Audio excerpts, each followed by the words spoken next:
Hi, I'm Tom Chick, and I'd like to show you Raiders of Scythia today. This is a game by Shem Phillips, who is known for the Architects, Vicomtes, and Paladins of the West Kingdom series, and this is a follow-up to his Raiders of the North Sea game. And to my mind, I feel it obsoletes entirely Raiders of the North Sea for a couple of reasons. The first is, this is my own little preference for artwork, I cannot stand the artwork in Raiders of the North Sea and Paladins, Architects, and Vicomtes of the West Kingdom. That goofy caricature webcomic look just, it's nails on chalkboards to me. This, on the other hand, is really richly drawn, richly detailed. The Scythians, we don't know what they looked like, so a lot of this is speculative, but it's just a beautiful mix of details of different cultures, and we'll take closer looks at the cards as we play. You can see the board right here. One of the complaints I've heard about the board is that it's kind of dark and murky and overly detailed, and the iconography gets lost in some of the detail. But I disagree. Maybe when you're first playing, it can be hard as you're learning the icons, but after a couple of playthroughs, I have no problems picking out the relevant information from the detailed touches here. One of the complaints too is it's kind of dark and murky, but I don't think that's fair because there's a palette at work here. The structure of this board is Scythia. This is our home area. It's where we do the basic worker placement stuff, and as we gain resources here, we range out farther and farther from Scythia to raid distant lands. And the more distant we get, the brighter and sunnier the terrain gets. So for instance, here in Samaria, yeah, it's super dark and murky, but all the way down here in Greece, there's this lovely maritime Aegean blue going on. The Persian desert, the Assyrian desert here. I love the artwork of this, and that includes the palette. We'll look closer at some of the cards here in a moment, but before we get into the game, I'm not going to teach you how to play. You can do that on your own time. Here, read this, the rules.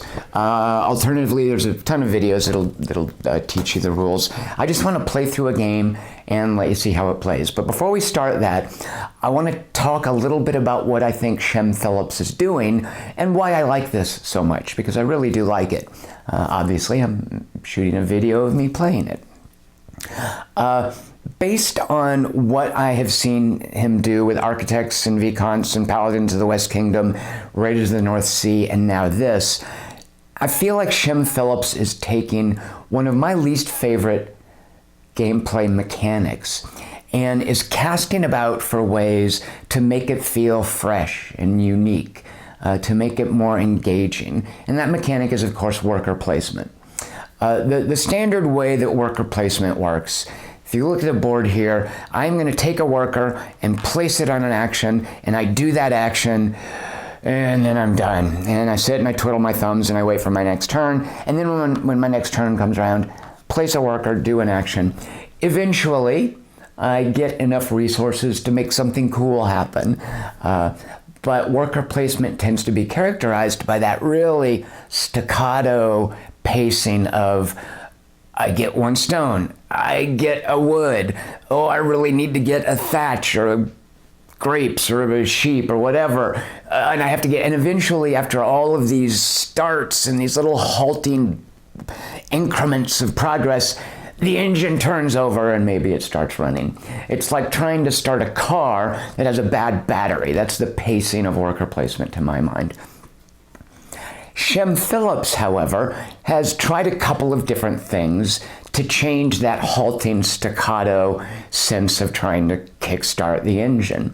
And what he does here is Raiders of Scythia presupposes instead of one action per turn, what if you got two?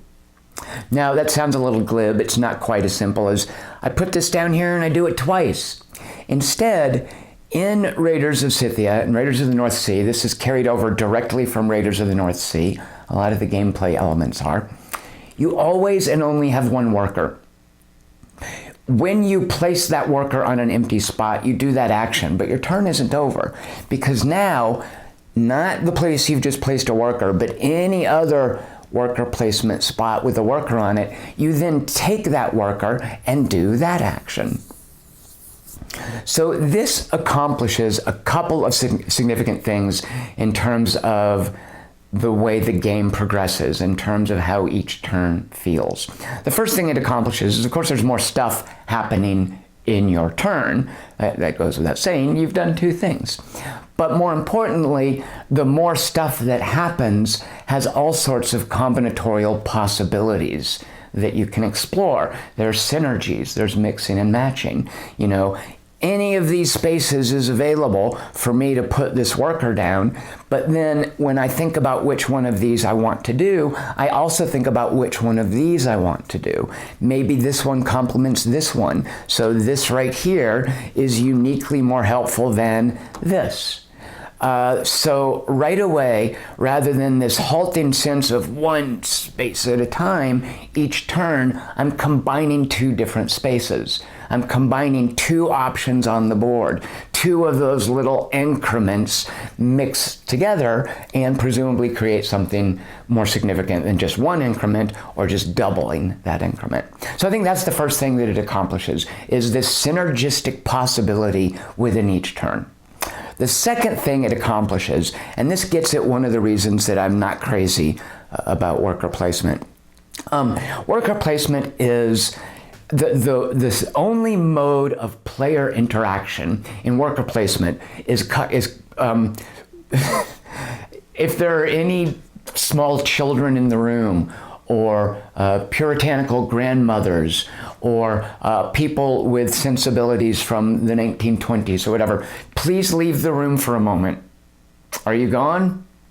Really? Okay. The primary mode of interaction in worker placement is strictly cock blocking, and I don't find that's uniquely frustrating. It's just a strictly negative gameplay mechanic. That's not entirely true, because maybe you like throwing elbows, maybe you like doing things specifically to disadvantage other people. But generally in worker placement, we tend to be focused on our own thing, and if I cock block you, it's just an accident, and it's just the nature of the board only has so many spaces. But with Shem Phillips' approach in Raiders of the North Sea, and now Raiders of Scythia, cock blocking is entirely not an issue, because you cannot block me from any one of these spaces. No matter what you do, if you do this, you haven't blocked me here, because I can then do this and still do the action by lifting off the worker that you placed. Now, there is some nuance in terms of the way that the colors of the workers come into play. Well, we'll see that in a minute. And for instance, if I really want to do both of these, I hope that you're going to drop a worker there so that I can place and take off. So there is some of that kind of interaction, but it's never negative. It's never a matter of strictly frustrating the other player by preventing him from doing something. So a corollary of this is, in Raiders of Scythia, there is pretty much no player interaction. Raiders of the North Sea had some cards that would do things to mess up other players. Gotcha, or I guess you would call it take that. You would play a card and it would do things to mess other people up, and there's none of that in Raiders of Scythia. So what that means is that Raiders of Scythia is uniquely suited to solitaire play, which is, of course, what we're doing today. Now, what it does the usual thing of, you have this deck of AI actions, and the AI doesn't interact with the board in any really meaningful way. The cards just tell me arbitrarily what, if anything, the AI is going to take off the board, and it pushes the AI up the victory point track at a very different pace than the player, as you'll see. It's going to look for the longest time like I'm losing horribly. And the AI will gradually ramp up to where she starts doing raiding actions and depleting the board. So it's obviously not a solitaire game design, but it is a game that doesn't have much player interaction lost by using a deck to artificially push the AI up the victory point track and towards the game ending. Now, what we're going to do is, like I said, this is not going to be a teaching video. I'm not going to drone on too much about how to play, but I am going to set the board up because I want to show you one of the cool things about this board, and this is also from Raiders of the North Sea. So before we start, I want to show you something on the board that is maybe obvious to a lot of people, but I really appreciated it because I rarely get the chance to use my degree in biblical studies, and I thought this was a cool thing. If we look here at the board, let me pick up the camera and show you. So the basic gameplay progression, as I mentioned before, is we start here in Scythia, and then we work our way down through these lands and raid them. We have here, and I've seen a couple of videos of this game where people pronounced this as Chimera. It's not Chimera, it's Cimmerian. Not Sumeria, Cimmerian. Stop playing so much D&D, people. Read a book, for Pete's sake. Although, to be fair, I think most people probably know that from Conan the Barbarian. So if we come down here to look at this lovely desert area, which represents Assyria, and we see down here there's a port of some sort on an ocean, and whoa, what is going on there? What is that? Is it a shark about to attack a sunbather or something? Well, obviously no, the tail fin, as you can see, it's horizontal. It's not a shark. It's a whale. And that's not a sunbather. That's some poor soul who the whale has spit up. And the fact that we are in Assyria, oh, it says right there, Assyria, tells me exactly who that is, of course. So that is obviously Jonah spit up from the whale after being in his tummy for 3 days and 3 nights. The book of Jonah is a little tiny short book in the Hebrew scriptures, and everybody knows it for, hey, the dude got ate by a whale. How freaky is that? But that's such a minor part of the story. So I went just to verify, because I think everybody knows the bit about him being swallowed by the whale, and I think the second salient detail that people would know about Jonah is that he was going to Nineveh. And nobody's heard of Nineveh. Like, Nineveh's not around anymore. I don't think. Is it? No, it can't be.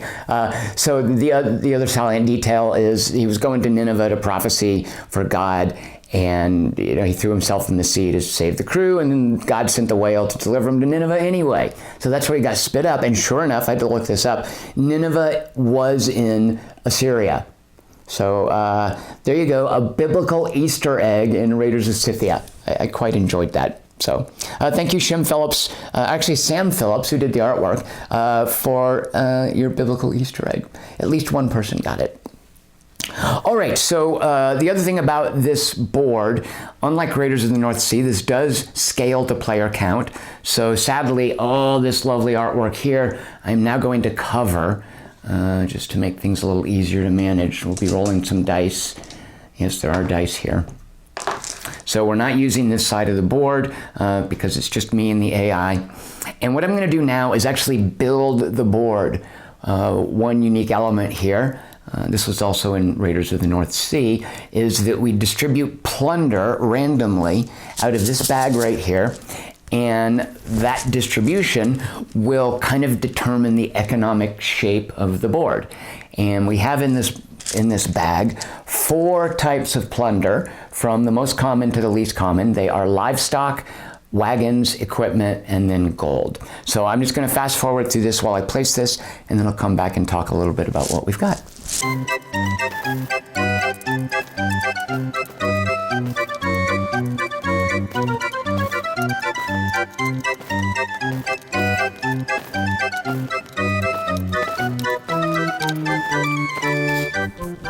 And voila, this is what we will be raiding. So the black hexes are cattle, the brown hexes are wagons, the gray hexes are equipment, and the gold hexes are gold. Surprise, surprise. Each of them is worth 1 victory point, kind of, with the exception that cattle, the most common, it takes 2 of those to equal 1 victory point, and gold, the rarest, although very, oddly represented very evenly here. Gold is worth 2 victory points at the end of the game. Gold also makes it uniquely dangerous to raid an area, presumably because people like their gold. They want to keep it. Go figure. I can also see there's going to be a ton of equipment available early on, which is used to add horses to your crew. We're going to probably want horses. Wagons, which are used to raid Persia and Greece. They represent the transportation we need, not just to get out there, but to bring the plunder back. Wagons could be an issue. We've got Wagonville right here, ton of wagons there. As a matter of fact, I do think wagons will be an issue. There are only 3 up here, so we need to be careful of that. And then gold, crazily enough, is available everywhere. So gold is basically just used for victory points. There are a few quests underneath each stack of plunder and a worker. There's a quest that we will flip up and reveal when we get there. Oh, these start revealed, by the way. There are a few quests that let you turn in gold for even more victory points, but for the most part, it's just victory points at the end of the game. All right, so what I'm going to be doing is placing workers here to accumulate the resources to move out into the world and raid it. We go until there are only 2 raidable settlements left, or there are only 2 quests left on the board, whether they're face down or face up. The AI will help me clear the board. And the way the AI works, there are 4 different levels of AI. The Outrider is the most difficult, and the Trader is the easiest. Basically levels 1, 2, 3, and 4. We are going to play at level 2 for a very specific reason. Now, I mentioned that I like the artwork in this game, and I really do, but there's one exception. And I'd like to now introduce you to the, what is she? Lookout. To the Lookout. She's the level 2 AI against whom we'll be playing. Say hello to the Lookout. I find her uniquely annoying. It's like she's pointing at me and laughing. It's like she's going, hey guys, get a look at this guy. Oh, he thinks he's a raider of Scythia. And I know she's got an annoying laugh. Just look at that face. Look at that stupid face, and she's pointing at me. The Lookout enrages me and makes me want to beat her. So we're going to play against the Lookout, level 2 difficulty. Also, it's relatively easy. I don't want to lose egregiously when I do a playthrough of this. So it's us against the Lookout, and her stupid face just makes me want to win. So here we go. All right, I will, first we decide now we're gonna have 1 player character, and we're gonna start with 1 free crew member. So these cards are the player characters. We're gonna shuffle it up and deal out the number equal to the number of players plus 1. In this case, that will be 2 leaders. We have Hurasu, who, let's see, gains you Kumis. He lets you turn in a quest and gain Kumis for it. Kumis is, it's this cool little flask or chalice piece. It's wooden. Kumis is apparently fermented yogurt. Like it gets you drunk. Fermented milk. Fermented, which is yogurt. It's alcoholic yogurt, basically. It's someone poured Everclear into your yogurt drink. So we've got this guy who uses Kumis, but more importantly lets us turn in quests without having to go to the chief's tent. And we have here Arpada, let's see, who, I like her. She's like a jack of all trades who just gives you a kind of a trickle of everything when you do her action. Now what we're going to do is give each player character, each leader, 1 starting crew member. Now this deck right here, which is a pretty substantial deck, these are the crew members. And this is how you will tune or adjust or customize. These are a fundamental part of the economic engine building. And this stack of cards that I'm shuffling right here, this many of the cards is unique. There are only 2 copies of each card in this deck. So there's a ton of unique stuff in here that gives the game just a ton of variability. This is mostly consistent in terms of what you do at the home center in Scythia. This out here, the resources you get when you plunder, there's some variability there. But then when you add in the crew members, it just gets crazy, and it's one of the reasons I really like this game. All right, so let's shuffle this up, and let's give each of them a crew member. All right, so Hurasu has an outrider. Pay one less wagon when raiding Greece. It's one fewer wagon. Or I can discard her to gain a wagon. All right, this is good for, so basically everywhere you raid in Greece is going to require 2 wagons. And if you remember, a wagon is a victory point. So she basically saves us victory points and makes it easier to raid Greece. Not super helpful off the bat. The trader, who has no strength, but you may take an additional action at the chief's tent. Not super sexy.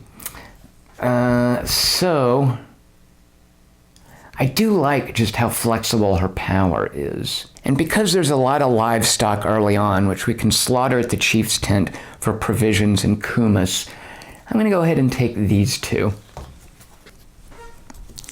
So we put our Pada right here, and we put our trader right here. And we now draw a hand of 5 cards and keep 3 of them.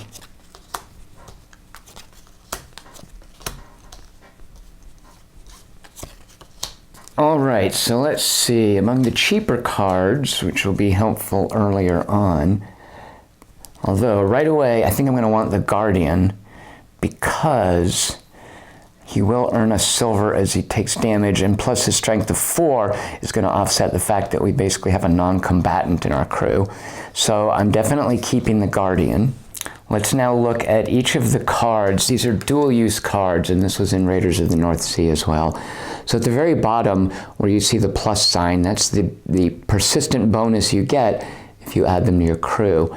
On the other side there by that chevron, that greater than sign, that's a bonus you get if you discard the card. So it's one-time only use. So I think I'm actually going to keep her for her healing power. And just in case, I'm going to take these 2, this Enforcer and Conqueror, who help you raid in Assyria. So ideally, I'm going to put them into play so that once I get down to Assyria, I'm going to get 2 additional victory points when I raid, and he protects me from taking wounds. So I'm keeping these. Oh, now I can't keep 4 of them. I'd like to keep 4. Can I please keep 4? No? All right. Well, then I'll get rid of her. All right, so this is my starting hand. I'll just put this over here for now. I start with 3 silver and 1 provision. The provisions are these little wooden tokens. They look like acorns, but I think they're supposed to be baskets or jars or something. I will routinely call them food. If you want to play a fun drinking game and get totally trashed, every time I call these food, take a drink. The AI starts with 2 provisions. Let's shuffle the AI deck.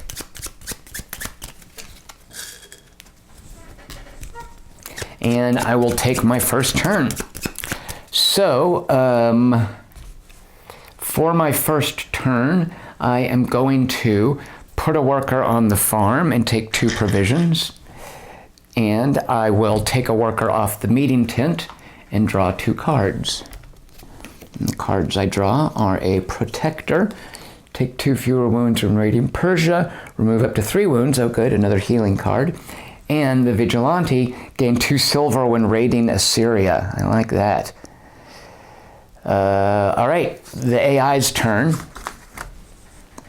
She flips up a card. Now, I want to say I'm not usually a big fan of these automa decks. I think it's a lazy way to slap solitaire play into a game. Some lazy ways to slap solitaire into a game are better than others, and I feel like this is one of the better than others ways. And part of it is the flow of this card is really slick and elegant. After doing it, well, not doing it, after basically working out that it could have been done better in Raiders of the North Sea, one of the expansions added a deck like this. Shem Phillips just worked out, I'm going to give this card a lovely flow. And what you do is each of these on this side of the card, you work your way down them one at a time. This is what the AI wants to do.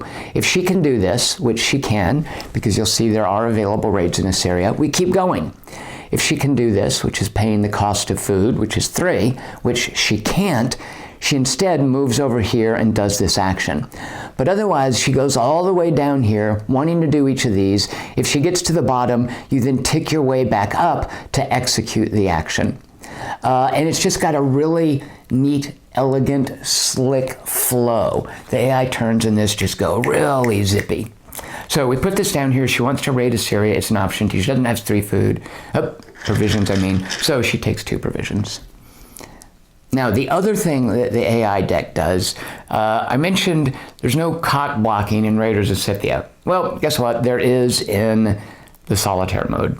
The AI, and I'm not sure why this is, I guess it's to keep you from not having any restrictions on what you do, is that she's going to close a spot every turn. So she's closing the barracks, and I'm going to take this wound marker. This is an unauthorized mod I have come up with to point towards the barracks, so I can't go there. All right, on my turn, I will go to the silversmith and take 3 silver, and I will then go to the farm and take 2 provisions. So there's a limit of 8 on any of the resources, not on the plunder. I can accumulate as much plunder as I like, but I can only have 8 coins, 8 kumis, 8 provisions, and 8 cards in my hand. All right, the AI will start by closing the chief's tent.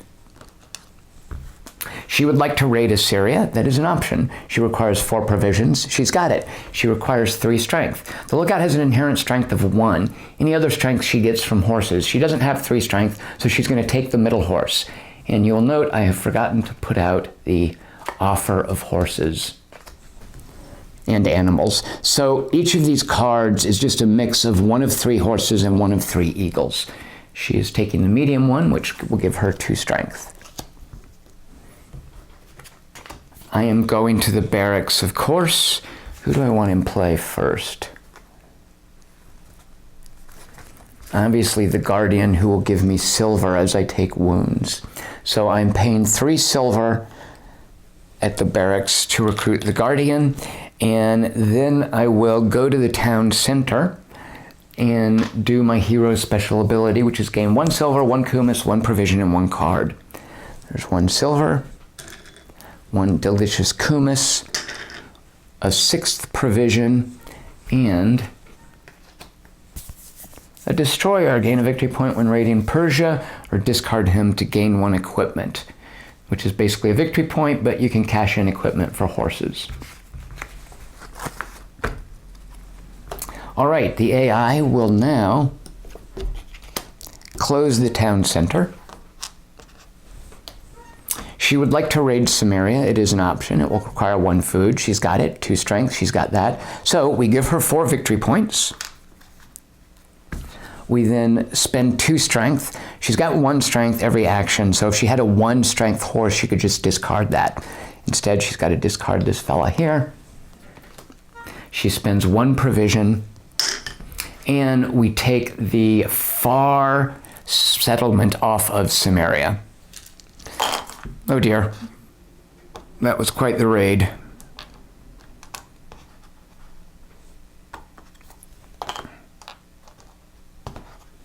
And now we are going to flip this quest, and this can be turned in for points by visiting the chief's tent and spending, in this case, 1 equipment and 2 livestock.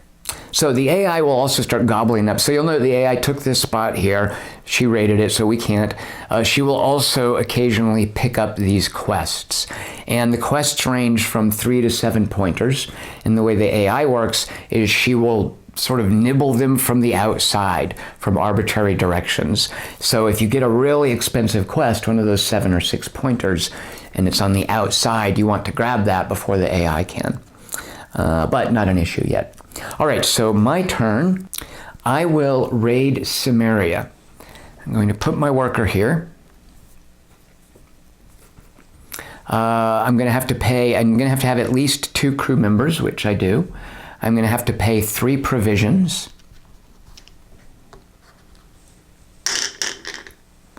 I could spend this kumis to add strength, but that would be silly right now because my strength is 4.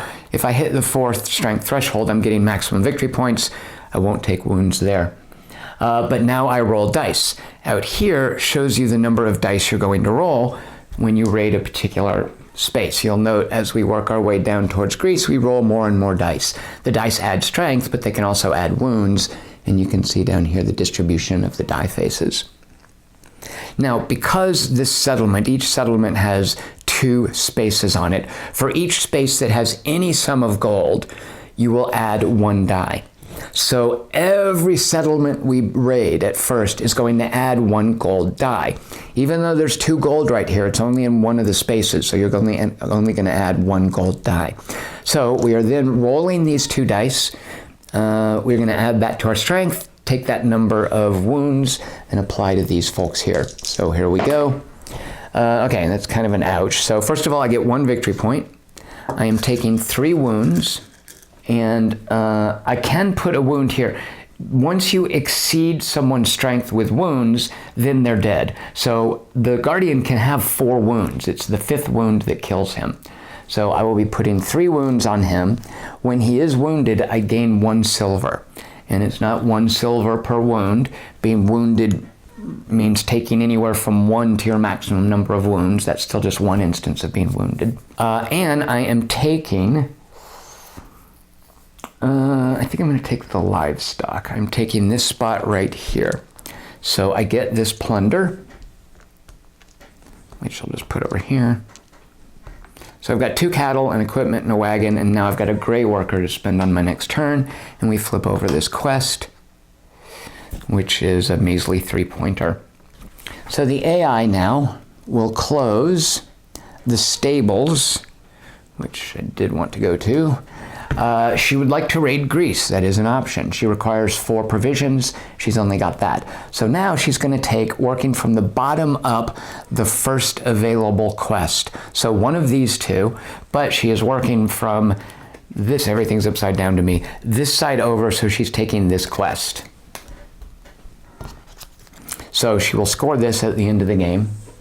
And frankly, I'm okay with her taking a 4-point quest instead of a 10-point raid into Greece. Although she never would have gotten there, she needs horses. So, all right, well, I will not be going to the stables. I will, however, shoot, I really want to go to the stables. Go to the chief's tent to slaughter a livestock for 2 provisions and a chalice of delicious kumis.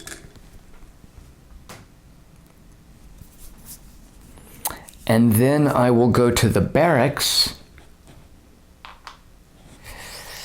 to hire, let's get our Assyrian raiders going, the vigilante for 3 silver. And that was my turn. The AI will close the meeting tent, which is where you get cards. She would like to raid Samaria. It requires 2 food, which she's got. It requires 1 strength, which she's got, so she's going to get 4 points. So she's up to 8. She spends 1 strength. It's inherent for her. She spends 2 provisions, and she then takes this space from Samaria. No, this space from Samaria. No, this one.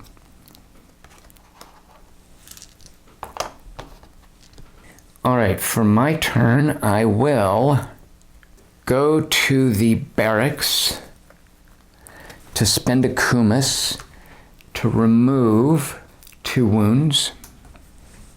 And then I will go to the silversmith for 3 silver.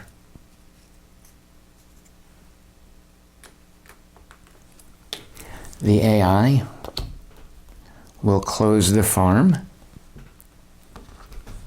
She would like to raid Persia. There are plenty of raidable spots. She requires 4 provisions, which she doesn't have, so she takes 2 provisions.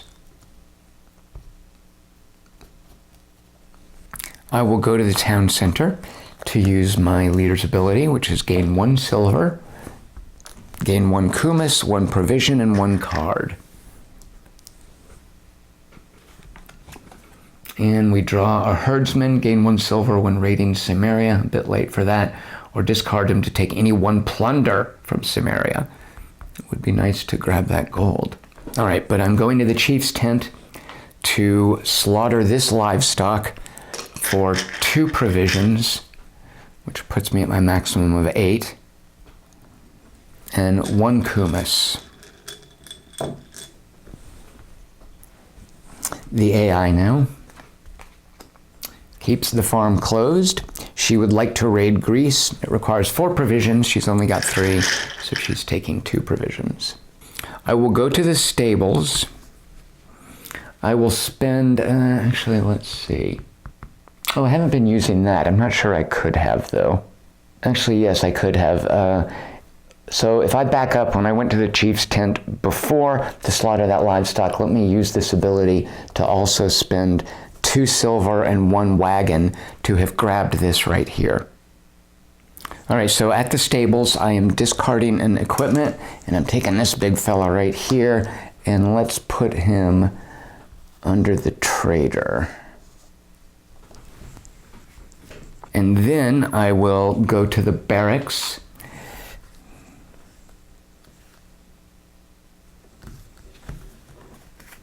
And pay 2 silver to recruit the enforcer, who lets me take fewer wounds in Assyria. The AI closes the meeting tent. She would like to raid Persia. She requires 3 food, which she's got. She doesn't have, I didn't replace the horse. She doesn't have, oh shoot, I wanted that eagle. So she takes the far left horse, and now she's sporting 3 strength. All right, I'm going to the silversmith to take 3 silver.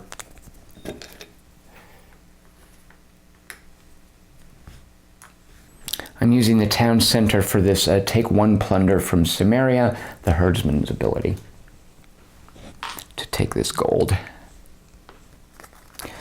All right, the AI will close the town center. She would like to raid Persia, requires 4 food, requires 3 strength, which she's got, so she's getting 9 points.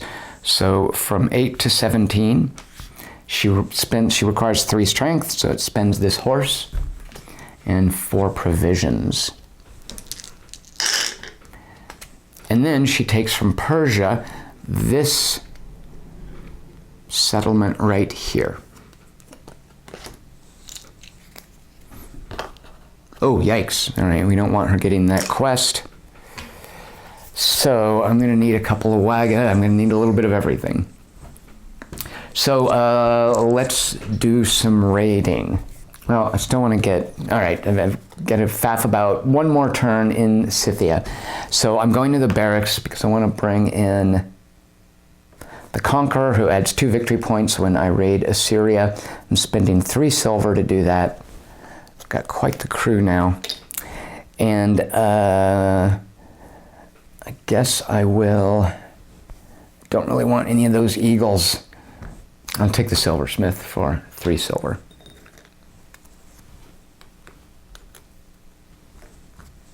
All right, the AI is closing the chief's tent. She'd like to raid Greece, requires 5 provisions, which she doesn't have, so she takes 2 provisions. All right, let's head out to Assyria now. All right, so I've got my Assyrian engine here. When I go to Assyria, I gain 2 silver, I take 2 fewer wounds, and I'm going to gain 2 additional victory points. So I've only got a blue worker, so I can't raid this settlement. So I'm going here. I need at least 3 crew members, which I've got. I need to spend 4 provisions, which I've got. My total strength at this point, wounds deduct from a crew member strength. So I've got 3, 6, 9, 11, 12, 13. I've got 14 strength. If I get at least 16, which I will because a red die adds at least 2 points, I'll get the 4-point victory, the 4 victory point award. So I am adding a red and a white die, and because there is gold in this settlement, a gold die. So my strength is 14. I hit the threshold to get the 4 victory points, I only take 1 wound. And I will put it here because I'm going to gain a silver if he's wounded in a raid. Because I'm raiding Assyria, I'm gaining 2 silver. And I gain 2 victory points in addition to the 4 for 6 victory points, which puts me at 7. Now, do I want the gold? I don't think I need it while I've got my enforcer protecting me from wounds. So I'm going to go ahead and take this one. I mean, I need it, I want it, but I think this can help me more immediately. So I will take that plunder, flip this over. Aha, that's good. I'm going to need wagons to grab that from the AI. All right, so the AI now.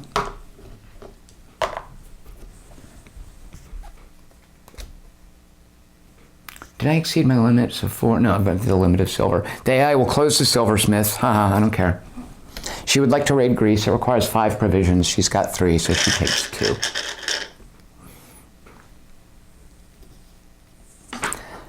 All right, let's keep it going. My strength is now 13, right? So 3, 5, 8, 10, 13 strength. Yeah, I want to grab this as soon as I can. So I am going to go here. It's probably going to cost me a couple of victory points because I don't think I'm going to hit this 20. But you know what, I'm going for it. So, all right, I've got 13 strength. I'm drinking 3 kumis, which moves me up to 16 strength. And I want to hit 20. It's the same thing. I roll a white and a red die, and I roll 1 gold die. So 16 strength. Dagnabbit. Did I turn that? Well, I'll just go with whatever that is. Shoot a dang monkey, 19. So I'm going to get 2 victory points plus 2 for my bonus, which is going to give me 4. I am taking 6 wounds minus 2, which is 4. That's pretty painful. We'll put 2 of them on the Guardian, who is going to give me a silver. And then I'm, of course, gaining 2 silver. I'm going to place these in a minute. And I will put these on her. All right, I need these wagons because I want to grab that. So I'm taking this one, which is going to put this red guy in play, which I'm not crazy about, but that's okay. All right, I'm flipping that quest. I'm taking 3 wagons.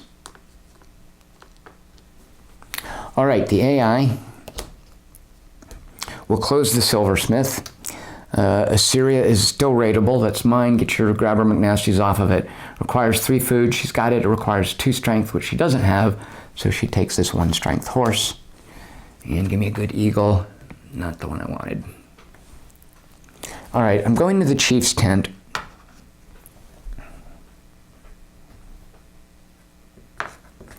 I am going to, of course, grab this quest here. So there are 2 wagons, 1 equipment, 1 livestock to take this, which I basically traded 3.5 points for 7, but I'm okay with that. And then my trader lets me do an additional action. I'd really like to get this out of there, but I don't have the livestock. I could do this one for 3. I can't do this one. I can't do this one. So we're just going to do this. So an equipment and 2 silver for this quest. All right, and then I will, I've actually exceeded my silver allowance, so get rid of that. Go to the barracks and pay 3 silver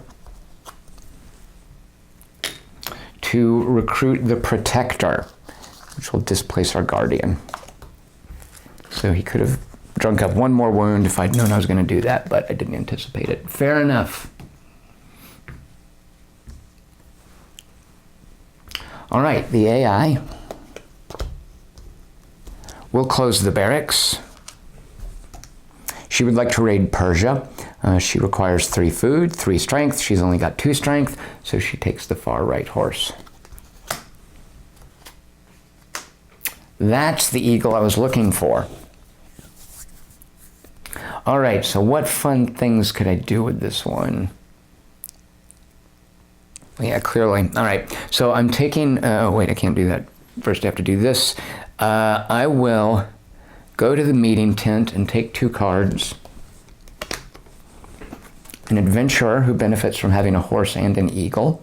I can discard her to use any buildings action as if my worker were there. And a guardian, gain 1 silver if wounded in a raid. I like that 4 strength. And now I am going to the stable to pay 2 silver for this eagle here, which I'm going to give to my trader. And what he's going to do is, as a town center action, I can complete a quest with 1 less plunder or 2 fewer strength. 1 fewer plunder. I can complete quests more cheaply, which is going to come in handy. All right, the AI, the last card here, will close the stables. She would like to go to Samaria. There's still 1 raidable spot left. Requires 2 food, which she's got, 2 strength, which she has. So she's getting 5 victory points from 17 to 22. She's going to have to discard 1 of these horses to meet the strength requirement. Requires 2 provisions. And she wants this particular spot, but because it's empty, we work our way over in this direction, and she takes this one.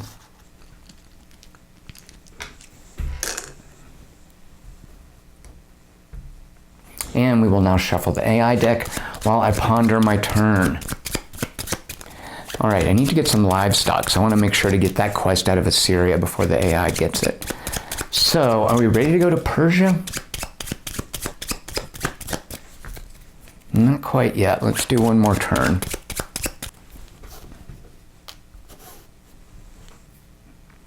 All right, I'm going to the town center to use my leader's ability to take 1 kumis, 1 provision, 1 silver, and 1 card. A merchant, gain a silver after taking a market action. Gain a card and a silver. All right, she's not great.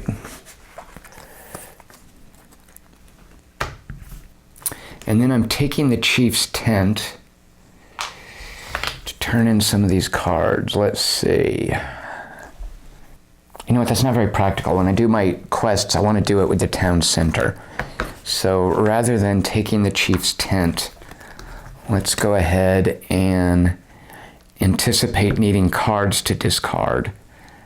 Yeah, let's take 2 cards. A conqueror. It's a bit late. We've already got 1 of those. We had 1 of those. And a recruiter. Pay 1 less silver when taking the barracks action. Hire 1 crew member immediately for only 2 silver. Okay. All right, so the AI now will close the silversmith. She would like to raid Greece. That is an option. Requires 5 food, which she doesn't have, so she's going to take 2 provisions. Oh, and I didn't fill the last spot in the animal offerings. All right, let's go to Assyria. Well, I've got my bonuses, so I need at least 3 crew members. I've got it. 4 provisions. It's all but 1 of our provisions is gone there. We're going to have to do some farming. My strength is 3, 6, 7, 9, 12. I want to hit 16. I will spend this kumis, so 13. Yeah, because that's then a safe deal, right? I'm rolling the same dice, 1 gold die, 1 red, 1 white. So I've got 13. I'm going to take 2 fewer wounds. Oh, geez, those wounds, ouch. That dice is being such a jerk to me. So I hit 18, so I'm getting 4 points plus 2 for my conqueror. So that's 6 points, which puts me at 17. I gain 2 fewer wounds, so that'll be 3 wounds. I'll distribute those in a moment. I'm gaining 2 silver.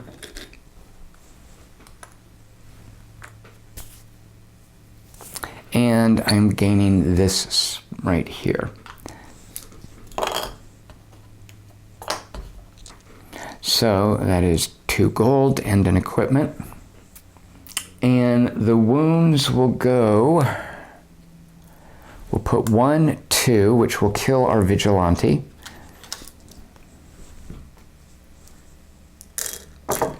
And the 3rd wound will go on to the Conqueror. All right, and that was my turn. The AI will close the barracks. She would like to raid Persia. She requires 3 food and 3 strength. She's only got 2 strength, so she's taking this horse here, which adds 2 strength.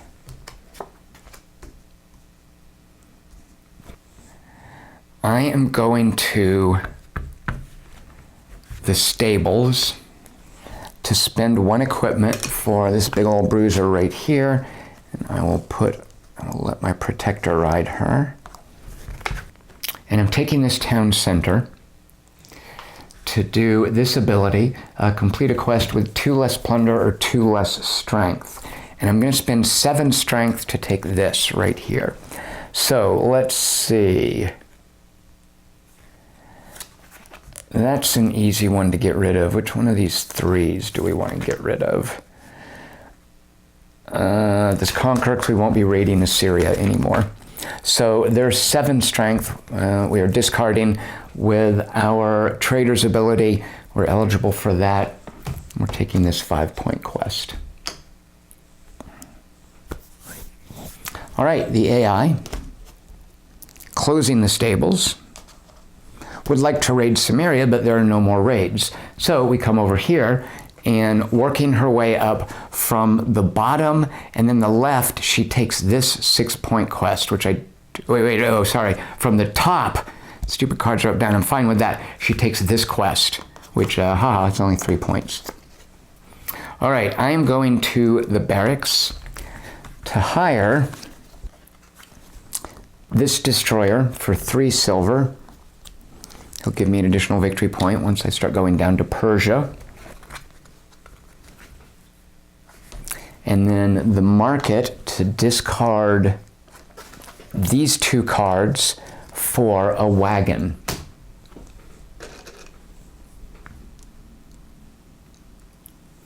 Because I can already see that we're going to be hurting for wagons here. All right, the AI will close the silversmith. Would like to raid Assyria. There's 1 raid left, requires 3 food. She's got it, 2 strength, she's got it. So she gets 6 victory points. She's going to take my last Assyrian settlement. From 22 to 28, requires 2 strength. She can discard this card right here because her 1 inherent strength makes that worth 2. She spends 3 provisions, and she takes the last Assyrian settlement. Yeesh. All right, we want to make sure to not let her get that. All right, well, for my turn, I can't raid at this point because raiding is going to always now require gray and red warriors. So this guy here will... Yeah, we're going to the meeting tent to take 2 cards. A vigilante, gain silver when raiding Assyria, and a brewer, gain kumis after completing a quest. And then take the chief's tent to grab this right here. Oh, no, remember, we don't want to use the chief's tent. We want to do the town center for those. So let's instead... Oh, replace this. All right, let's go to the stables and pay 2 silver to recruit this eagle here and put it right there, which means instead of taking 2 fewer wounds when we raid Persia, we're taking 4 fewer wounds. All right, the AI, closing the meeting tent, would like to raid Persia, requires 3 provisions. She's only got 2, so she takes 2 provisions.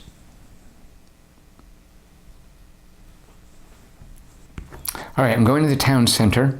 I am taking this for 1 fewer plunder, which is a great deal because I'm spending 1 to get 5, which is a really rare exchange rate for a quest. And I will now take the chief's tent and yeah, I think our best bet is to start burning through the quests, right? So let's, I guess, get this quest here for 6. So there's 6 strength. Taking this. And the AI's turn. She will close the chief's tent. She would like to raid Greece. Plenty of options there. Requires 5 provisions. She's only got 4, so 2 more provisions for her. All right, speaking of provisions, I'm going to the farm to get 3 provisions because those red guys work super hard on the farm.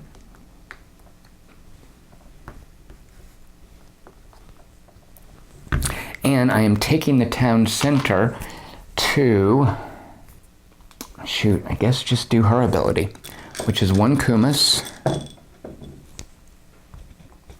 1 provision, 1 silver, and 1 card.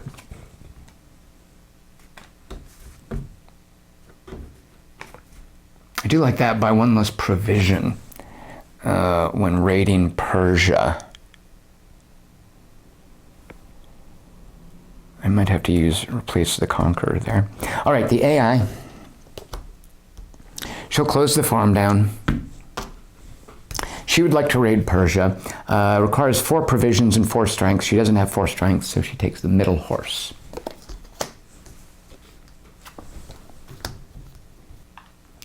All right, my strength at this point is 3, 9, 12, 14, 16. I'm going to gain 1 victory point and 4 fewer wounds in Persia. So 16, I've got a gray guy, I can go anywhere. And I mainly need the cattle to grab these, right? All right, so we are raiding Persia right here. I am paying, let's actually, so here is the dilemma. This is very much a race game, especially against the AI. Do I dawdle to put into play my scout so that it requires fewer provisions to raid Persia, or do I just push ahead? Now looking at her strength is and she's flush with strength and provisions, so she's likely to start grabbing raiding spots as we go, and if she tries to raid up here and it's not available, she'll start gobbling up these. I really don't want her to get this. So this is an impending danger. I need at least 1 cattle. So rather than save the provisions, I just want to make sure she doesn't get this 6 points. So before I put my scout into play, I'm going to go here.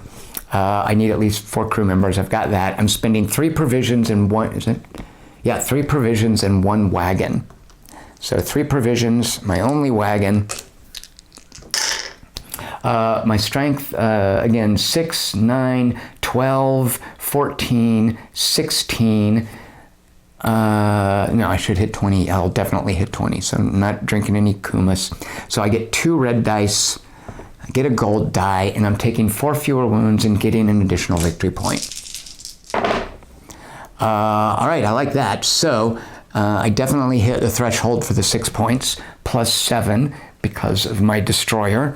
So 17 to 24. I take 1 wound, which I will put here. And I am taking, oddly enough, just these 2 pokey little cows.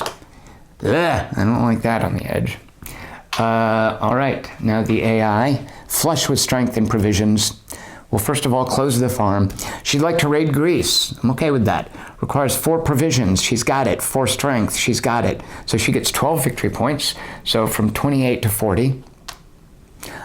She spends 4 strength, so that's all of her horses. She eats 4 provisions. All right, so she's going to be ramping up for a little while. And she takes this spot from Greece. All right, so we have 5 raidable settlements left and 6 quests left. Remember that the moment that we're reduced to 2 raidable settlements or 2 quests, everybody gets 1 more turn and then the game is over. All right, for my turn with my red worker and the farm closed, I could do this. Oh no, I don't have the wagon. Right, so it's obviously, okay, don't get crazy, Tom. You're obviously going to the town center to grab, yeah, it's ridiculous. 1 point for, again, this is just too good an exchange rate. To grab this quest here for 1 fewer plunder because of my trader. So that was just 2 cattle. And I will now take the meeting tent for 2 cards. Okay, the AI will shut down the town center. It's unfortunate.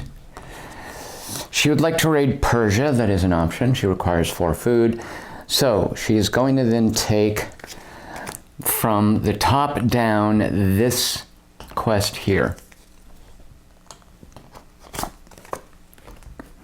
All right, we have 4 quests left. If I can take, well, I'm not going to be able to take, well, no, I'm going to need cattle if I want to shut those down. So I think I'll try to raid in Persia one more time. Now, if I want to raid in Persia, which I do, I'm going to need a wagon.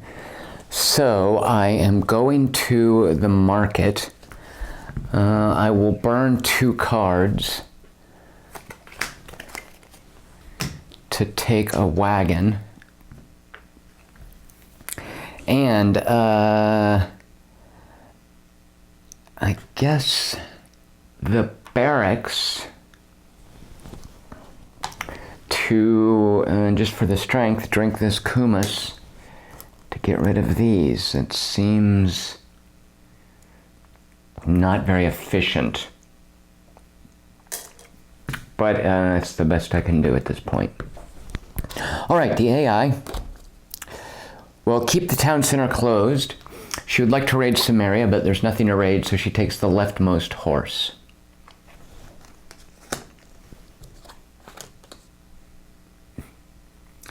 All right, my strength is 6, 9, 12, 14, 17. If I go here, it'll be at least 21. Maybe we can hit this 24-point threshold.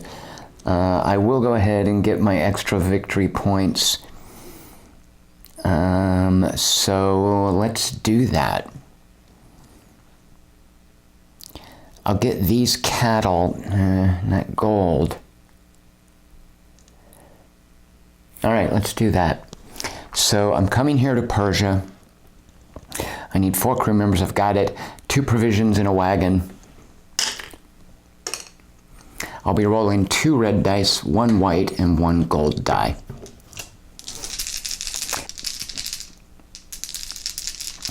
All right, my strength is 17. And, okay, good. So I hit 25, so that gives me the 6 victory points. 7 with, where did it go? Yeah, 7 with the destroyer. So I go from 24 to 31. I am going to take 1 wound. And I am taking this right here. Ah, shoot a monkey. I'm going to be able to turn that quest in.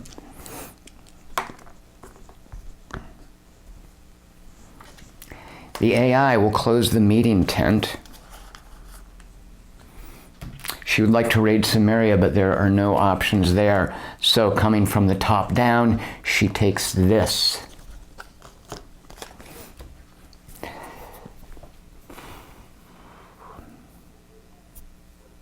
All right, so the question is, do I want to keep raiding, or do I want to go ahead and shut the game down? I'm actually super comfortable with this gap in score here. I just make it up with resources alone, pretty much. And she's got nothing really meaningful. I've got, yeah, I mean, I've pretty much got this. If I just draw it out, it's going to give her more time to pull ahead. So let's let's shut it down with one more raid and then cash in one quest. So to do the raid, unfortunately, it's going to be really difficult to get down there to Greece. That'll take 2 wagons. This will only take 1, and it won't let me grab any quests. And I'm going to have to do some more raiding. So let's see, placement first. I will go to, the stables will get me 2 victory points if I do this. If I pay the 2 gold for this eagle here, which gives me extra victory points when raiding Persia. Oh, whoops. Do I want to do it that way, or do I just want to take this victory point here?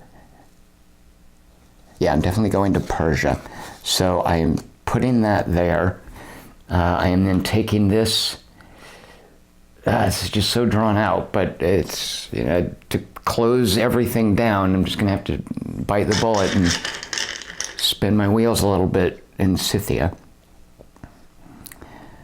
All right, so take 3 provisions from the farm, because of the red worker, and the AI will now close down the stables. She would like to raid Greece. That is an option. She requires 4 food. She doesn't have it, so she's going to work from the bottom up. She's going to take one of these 2, which is taking the 7-pointer, and we are now down to 2 quests left. So I get 1 turn, and then she gets 1 turn. Unfortunately, I cannot raid Persia because I don't have a wagon. I can't turn in that quest here because I don't have a wagon or... Oh, let's see, I could get one, right? Oh, shoot, no, I can't get a wagon. And I couldn't get a livestock anyway other than raiding. Yeah, I don't think there's anything I can do to get points on this last round. Yeah, I am effectively shut down. So I'll just farm. This is just pointless. I am getting some provisions for the post-game party, and for the town center, I will do her action. So that's a provision, a kumis, a silver, and a card. And then the AI hopefully won't get any points this last turn. We'll close the chief's tent. Would like to raid Assyria. There are no options there. So she is taking this quest. Yikes. Ugh. All right, well, let's count it up now. So the AI has 1 point for this horse, and she's got 12, 15, 20, 24 points in quests. So that is 41. So 41 and 24 is 45, 65 points. Now, I have no points for animals. It's just going to be 1 plus these 8 here is 9 points. So from 31 to 40. And then now for my quests, I have 6, 9, 15, 20, 23, 30, 33. So 40 and 33 is 43, 73, which will put me right there. So I won by a pretty tight spread. And you'll note the AI in the last turn grabbed a good, what was that? What did she get, a 7 and a 5? Yeah, I got a dozen points on those last 2 turns. So the AI has a way to just start quickly gobbling stuff up. So there you go. I beat her. Yeah, who's laughing now, right? Look out. Thank you for watching. This has been Raiders of Scythia. If you enjoyed this sort of thing, I've got a Patreon campaign at patreon.com/TomChick. I'm on Twitter at QT3. And stuff I write is at quarterto3.com. Thanks for watching. Cheers, and I'll see you next time. Oh, shoot a monkey.